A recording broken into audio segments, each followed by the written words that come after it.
amigos, conversando, continuamos junto al doctor Eduardo Zújar, precandidato presidencial guatemalteco, y yo quiero en estos dos últimos segmentos del programa hablar de su vida, porque me parece fascinante. Incluso leí en uno de los artículos que también lo querían meter en esta olla de posibles descalificaciones constitucionales que no aplica, porque ya 2 veces usted ha sido candidato presidencial. ¿Cómo la tercera vez van a decir que ahora no puede ser candidato presidencial porque es nacido en Suiza? Así es.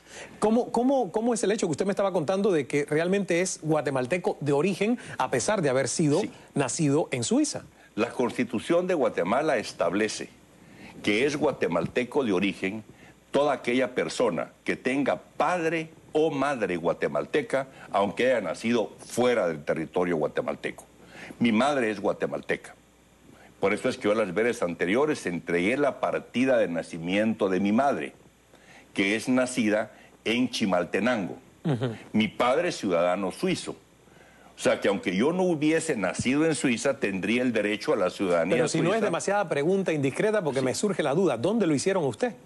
Me hicieron ¿En Guatemala o en Suiza? Me hicieron en Guatemala. Pero nació en Suiza. Sí, y por poco en París, porque mi abuela paterna era francesa. Entonces mi padre fue a ver a mi abuela con mi madre, y ya estaba mi madre en el 7º mes, pero le ofrecen un trabajo en Suiza y se va a Suiza. La familia de él era de origen suizo, excepto la madre. O sea, mi abuelo era suizo, mi abuela paterna, francesa. Entonces, mi padre tenía derecho a 2 nacionalidades, la francesa y la suiza. De hecho, mi padre hablaba 13 idiomas. ¿13? 13 idiomas. Wow. Perfectamente bien, y fue quien hizo la traducción de los reglamentos del fútbol, de la FIFA. Pues yo conocía muchos de esas personas que aparecen en la prensa, como Pedro Escartín. Pero, ¿usted vivió cuánto en Suiza antes de venir a Guatemala? Estalla la Segunda Guerra Mundial y yo llego a Guatemala de 1 año. O sea, que creció en Guatemala. Sin conocer a mi padre. Lo primero que yo conocí fue Guatemala. ¿Y sin conocer a su papá? Sin conocer a mi padre. Bueno, un añito también, era muy pequeño de todas maneras. Se quedó en Suiza. Y se quedó allá. Mi madre atravesó Alemania a saber bajo qué circunstancias más duras. Llegamos a Guatemala, crecí en Guatemala, mi idioma era el castellano. Fui a la escuela desde el kindergarten en Guatemala y mi patria era Guatemala. Y de repente me entero, porque mi vida fue un poco difícil en mi juventud, en mi niñez fue dura. Ni siquiera viví con mi madre todo el tiempo, ¿verdad? Entonces me entero que mi padre está en Suiza. Y yo quiero estudiar física. Y en la escuela donde estuvo Einstein. Entonces digo yo, mi héroe era Einstein, yo quería seguir los pasos de Einstein. Wow. Entonces digo, quiero irme al lugar donde esté él. Y me dicen, escriba a su padre, es que mi padre me dice, véngase, yo le voy a dar comida y casa. De lo demás, un padre que no habías conocido. Un padre que no había conocido. Pero al menos respondió que sí. Respondió que sí, y él ya estaba casado en segundas nupcias, y llegó a Suiza, un padre muy duro, de una dureza indescriptible, y una disciplina como esa de la parte norte de Suiza, porque es Zurich. Suiza tiene la parte alemana, la francesa, la italiana, con diferentes disciplinas y rigores. Entonces logro hacer el examen de admisión y entro a estudiar a esa escuela. Y vamos a hacer una pausa aquí porque la historia me parece fascinante. Tenemos que romper para comerciales y regresamos con nuestro último bloque de esta historia que cada vez se ha ido poniendo más interesante. Regresamos con el doctor Eduardo Zújar enseguida.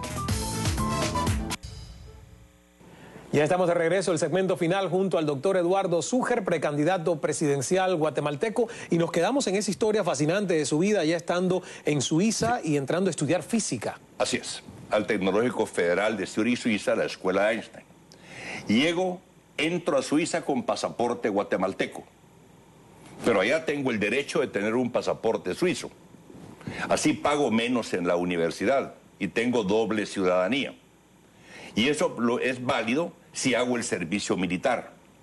Entonces entro a las tropas de la artillería liviana antiaérea y hago todos los cursos para soldado en el ejército suizo, donde aprendo que la democracia suiza está basada en el servicio militar, porque ahí se fomenta la unión entre diferentes personas de diferentes clases socioeconómicas, todas trabajando juntos para sacar una tarea y bajo las mismas reglas. Y ahora nos queda el último minuto del programa, doctor, para la última reflexión a nuestra audiencia, por favor. Bueno, cuando vi, al regresar de Europa, donde viví también un tiempito en Alemania y más tarde 5 años en Estados Unidos, en Texas, me pregunto por qué en Guatemala no puede darse un desarrollo verdaderamente para que la sociedad guatemalteca pueda vivir en paz y con una buena calidad de vida. Los recursos los tiene el país y ha sido realmente la falta de elección de gobiernos y de equipos de trabajo que tengan la decisión de lograr ese desarrollo. Yo y el equipo de Creo estamos decididos a lograr ese desarrollo. Muchísimas gracias, no se diga más. Gracias, Ismael. Gracias, doctor Eduardo Zújar. A ustedes muchísimas gracias por la sintonía, como siempre, recordándoles que el secreto del buen hablar es saber escuchar. Hasta la próxima.